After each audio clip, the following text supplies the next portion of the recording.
see. It's another WT Friday for this week, and customers are bringing in tune-ups by the dozen, it seems like. Let me see. What's been going on this week? What has been going on this week? Don't know. Okay, so we've got a nice Fuji just right here. It's black and red. You can barely see it. It's a nice looking bike with with SRAM red. What's up, brother from Maryland? What's going on, Maryland? I don't know who you are, but other than you're from Maryland, but good to see somebody on there. But this customer sold it on eBay, and we're going to be boxing it up. And Jason Marshall says, "Howdy, J Dog." The other's Beaton Banks. Nice to see you, Beaton Banks, and the other one was Jason. So, so on this Fuji, this one has the electronic red shifting, and what's a little disconcerting is the. I hope the batteries are just dead on here, because I'm going to tell you, it is not working. So, hey, hi from Indiana. I watch Cars and Cameras. Now I've been checking out your channel. Zachary Warren and Beaton Banks says, "Thank you, sir." Okay. So let me see what else has been going on other than the tune-ups. I just picked up an 80s Schwinn Predator out in Social. Much love. 1980s Schwinn Predator. Glad to see y'all again. Yeah, I've got an 87 there that I still am working on. I stopped working on it a year ago. I need to get back going on it. Here's a nice new project right here, or I should say, here's a sad project here. Just fished this thing out of a pile of bikes, and this is an 80s dyno comp that we're going to be fixing up. It's got the GT mags on here. What's up, y'all? Derek Hall from Dothan, Alabama. What's going on, Derek? What's really cool about this, I love the colors of this bike. And it's got a GT stem on there. But somebody trying to fix this thing up. I don't know if you can see. Have you heard of a Gary Fisher? Oh, yeah. I love Gary Fisher. In fact, I met Gary Fisher, and we'll kind of stop from this. But whenever I was in Texas, I went to a Trek convention. Okay. And we were going to it, and there was swag, free stuff. And it was the first time I'd ever been to a bike show, and it was fun. Was having a blast seeing the new stuff before anybody else was. Zachary and says that's what I'm riding, and I really like it. Yeah. Well, what kind of Gary Fisher? Now this older guy came up to me, and he was sitting there talking to me. We were talking, it seemed like, for 15 minutes. It might have been less than 10. Love to have your dyno. Well, sorry, Mr. Banks. I'm holding on to this for a little while. So this older gentleman came up to me. We were talking, and he was asking me how the show was and stuff. Really nice guy, but I thought he looked a little weird because it was dark inside, and he was wearing some weird sunglasses, and he had a beret on. Very interesting guy. Really nice, and he was pretty knowledgeable. He was very nice. Well, after a little bit, he ended up saying, "Well, you enjoy the show. I got to go." And whenever he left, the guys that came with me to the show, they came running up, sitting there going, "What do you say? What do you want?" And going nuts over the guy. And I was like, "What are y'all talking about?" And they were like, Steve-O, "Dude." 43068 says hi. What's going on, Steve-O?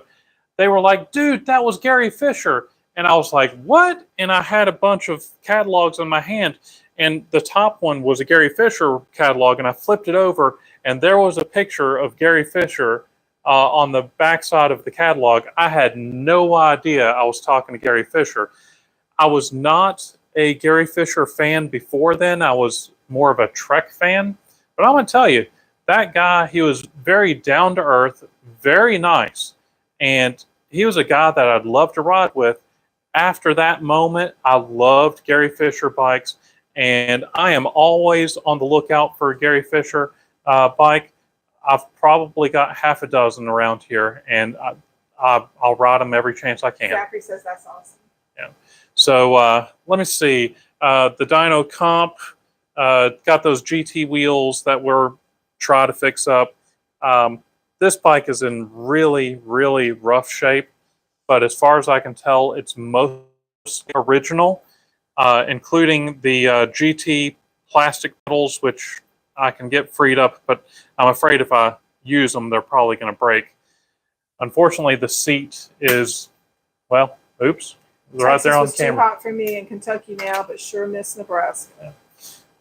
Well, right now I'm loving it here in North Carolina because North Carolina, let me see, outside it is, wow, 80 degrees. Sure feels cooler than that. Any questions? Anything that y'all are looking for answered? You know, anything? Just ask. And I want to know that Gary Fisher. Who was it? It was Zach. I want to know what kind of Gary Fisher you're riding there, Zach.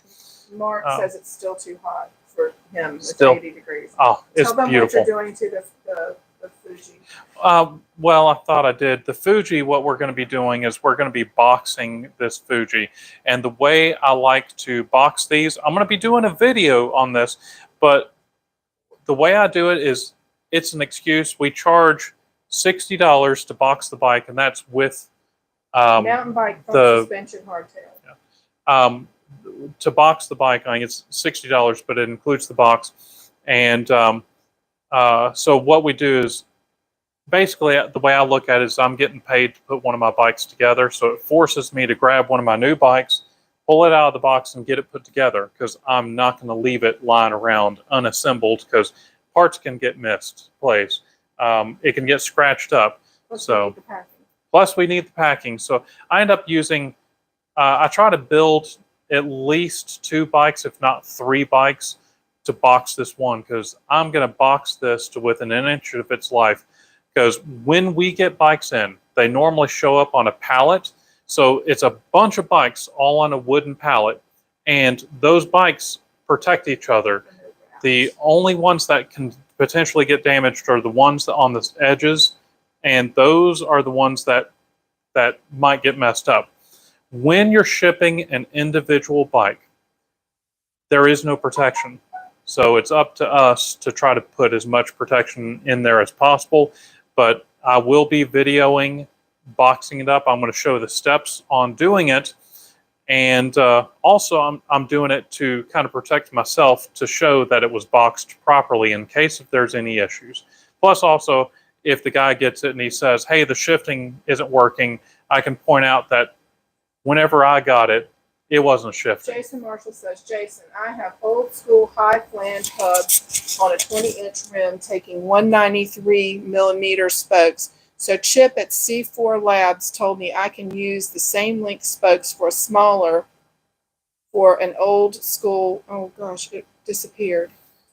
Okay, well, if he's talking about using the same spokes, it's possible, because the weird thing is whenever you're building a wheel, the flange diameter doesn't affect the spokes that much. And typically you can be off by as much as 2 millimeters too big or 2 millimeters too small. Now there are some variables as far as how far you can go, because if you end up getting a wheel and you're rebuilding it and the spokes are a little bit short, absolutely you can go 2 millimeters. You might even be able to go 3. But if you get it and the spokes are sticking through the nipples a little bit, obviously you can't go 2 millimeters more, because they're going to be sticking that much further out. What really makes a difference on the spokes is the hub flange width. Okay, so if the flanges are further out, then it's going to require a longer spoke. And if they're further in, they're going to require a shorter spoke.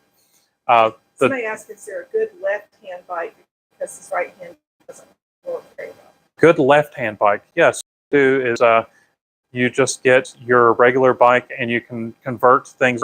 I actually have a customer right over, let's go over here. Hopefully we try to face that way because the lighting there. This gentleman here he's actually only got one left hand. His other hand, he's only got half of a hand.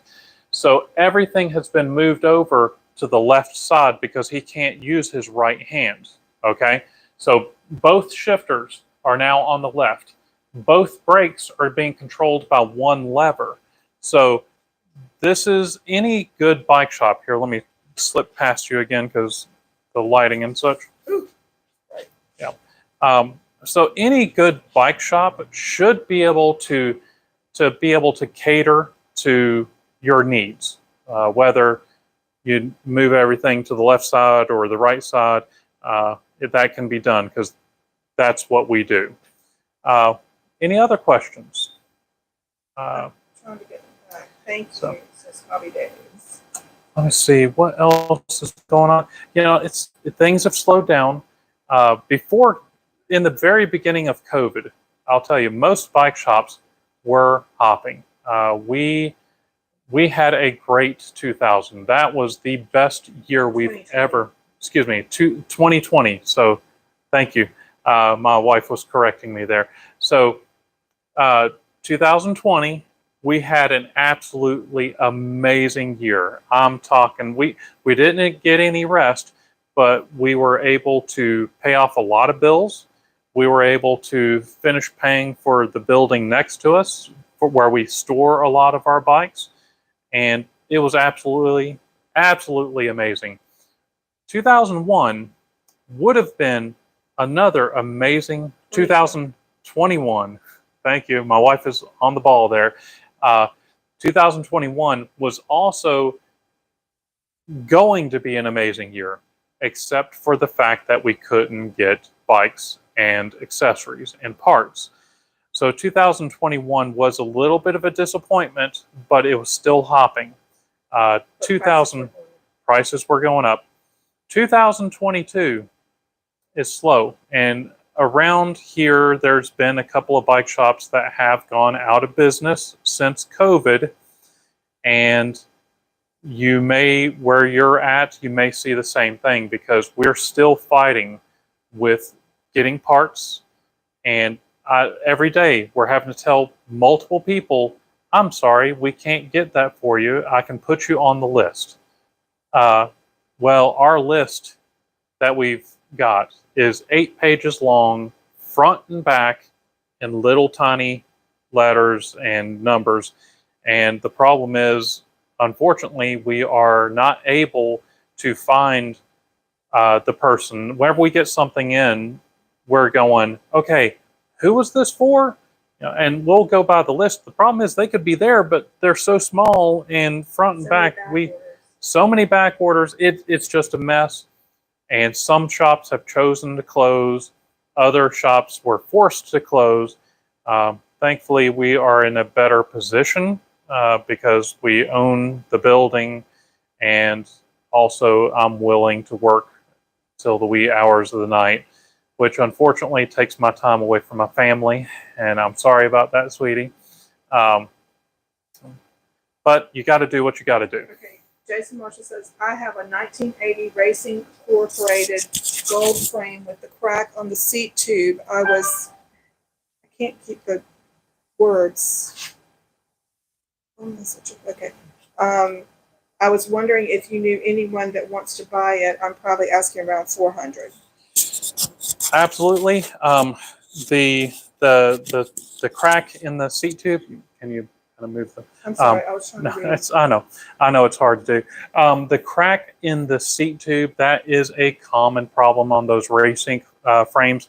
All you have to do is go on eBay, or you can go to BMX Museum, and I'm going to tell y'all, BMX Museum is a great place. You can put it on there for sale, and you don't have to deal with some of the crazy people on eBay that are trying to scam you or trying to get it for a cheaper price, because $400 is not the worst price for that, because that's classic BMX history. It can be repaired. Somebody's got a Diamondback Joker and wants to know what it is. It's a lower end freestyle bike. It's entry level. I shouldn't say lower end, because it was a great bike. You can go on Google and do Google You can Google it. Google And, do images, and then yeah. you can find his number. So the Joker, I remember the Joker coming out, I believe, now this is going from my memory, I believe the Diamondback Joker was coming out sometime around 1999. It was a high tensile steel frame with a gyro on there. It was very basic. It had one-piece cranks, and it came in a variety of colors, including chrome. And it was a great little bike. I think it was going for around $199. We sold a ton of them, and they were great bikes. They were just a little heavy, and the brakes on them, they were kind of old school. They didn't work really great, but for a rider or somebody that was just playing around, those things were great bikes. Somebody says he's disabled and poor, and he wants a cheap e-bike. Cheap e-bike Okay. build he's asking for. I'm going to tell you this right now. There is no such thing as a cheap e-bike. You can get a cheap e-bike, and it's going to cost you through the nose to do upgrading and such, or you're going to get a cheap e-bike and it's just not going to work. The least expensive e-bikes that we've seen, let me see, Avington has some fairly expensive ones. Rad, now I don't sell Rad. I am not affiliated with Rad at all. Rad has about the least expensive e-bike that's halfway decent. Now it's not as refined as some of the other ones that we can get, but here's the beauty of the Rads. They've got a decent battery technology, and also they do pretty well. And the most important thing is if you have a problem with your Rad, there is somebody there. You can get parts. There are several e-bike companies that we've seen come and go. And if you have a problem with it and the company is no longer in business, you're going to have a harder time getting that taken care of. So be careful about the company that you go with. Giant makes an excellent I think e-bike. he's asking about building from pieces, which is usually more expensive. Well, you can get a Bafang electric kit from like eBay. You can get those fairly inexpensive, but what ends up costing you is the battery, because when you buy the kit, it does not include the battery. If you're going to get a kit, just make sure that it's a minimum of 500 watts, minimum. Ideally, it might have a peak power of 750. What But about hub-powered style kit type thing? Have you tried? oh yeah, we've had the hub style. The hub style is great. There is a lot of nice things about a hub kit. Now, the mid-drive, I prefer the mid-drive because you can actually shift the gears whenever you're going up a hill, and if you start struggling, just shift it to an easier gear, and the leverage just changes so dramatically.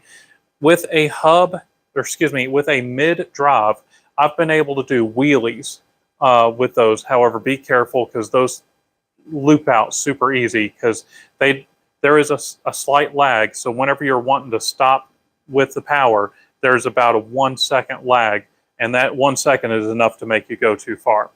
Now, the hub motors, there is a benefit to the hub motor, and that benefit is you don't have a chain drive or a belt drive that is putting more wear on your stuff. Belt drives are actually pretty good. A chain drive, you have to end up changing the chain on a regular basis. You have to lubricate it because not only are you pedaling with that chain, you also have the electric motor in the frame that's running it as well. There are some issues with that if you don't maintain it. The hub drive, not as good as the mid drive, but there are a lot less maintenance because Williams it's 38.5 by the hub. got his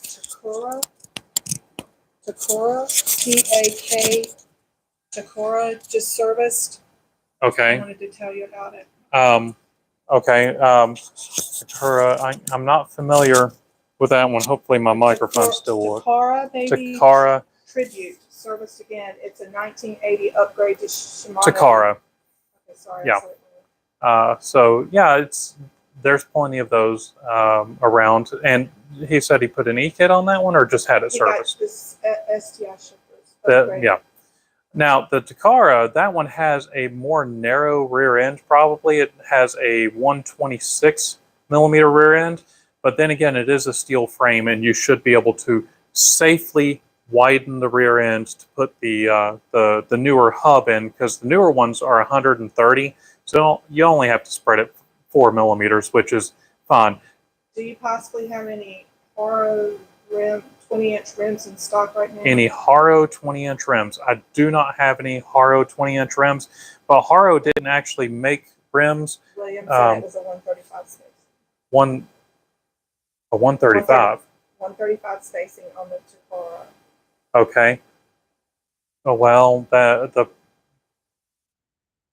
that is more of a mountain bike spacing, but okay. See, most of the time it's a 130, but okay. So let me see. What was that last thing? Haro. Haro. So what Haro did was, the only thing Haro really did was they had a couple of things made for them, and they would have their Haro name put on there. But they had Alex make parts for them. They had Araya make parts for them. So you can use other rims safely. It just depends on what year that Haro is. How many minutes are we at? 21.